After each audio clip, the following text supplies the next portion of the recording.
გორის საბავშვო ბაღების 115-მა თანამშრომელმა ორ სამსახურში მუშაობის უფლება მოითხოვა. ერთი განცხადების გარდა ყველა დაკმაყოფილდა. ბაღების თანამშრომლებმა განცხადებით საბავშვო ბაღების გაერთიანების ხელმძღვანელს გიორგი შათერიშვილს მიმართეს.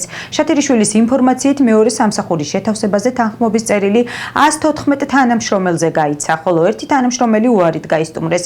როგორც გიორგი შათერიშვილმა განმარტა, მეორე სამსახურზე უარი მისი პოზიციის გამოთქვა, რადგან ის სამგზრდელო დაწესებულებაში მედდად მუშაობს. ცნობისათვის 2025 წლის 1 ნოემბრიდან ამოქმედდა კანონი, რომლის მიხედვით საჯარო სამსახურში მომუშავე პირებს ან სხვა ანაზღაურებად საქმიანობაზე შეზღუდვები დაუწესდათ. კერძოდ, მათ კერძო სექტორში მუშაობა შეუძლიათ მხოლოდ ხელმძღვანელის წერილობითი თანხმობით.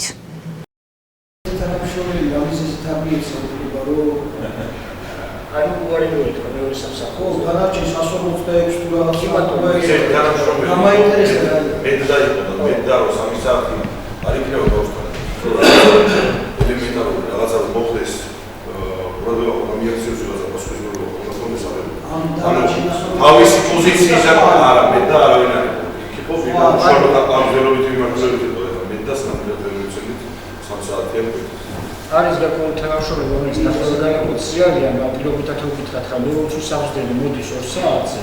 2 საათამდე მუშაობს სხვაგან, ხა მისი სამუშაო საათები არ იკვეთება ჩვენთან და სულ უფლება აქვს ყველანაც იმუშაოს და ამ შემთხვევაში მედდა რომელიც დილიდან საღამომდეა, ხა სხვაგან ვერ იმუშაობს. სხვაგანაც მუშაობდა მედდად და ამიტომ ამ მიზეზით ეთქვა უარი სამუშაო საათები იკვეთება და სხვა სამსახურშიც.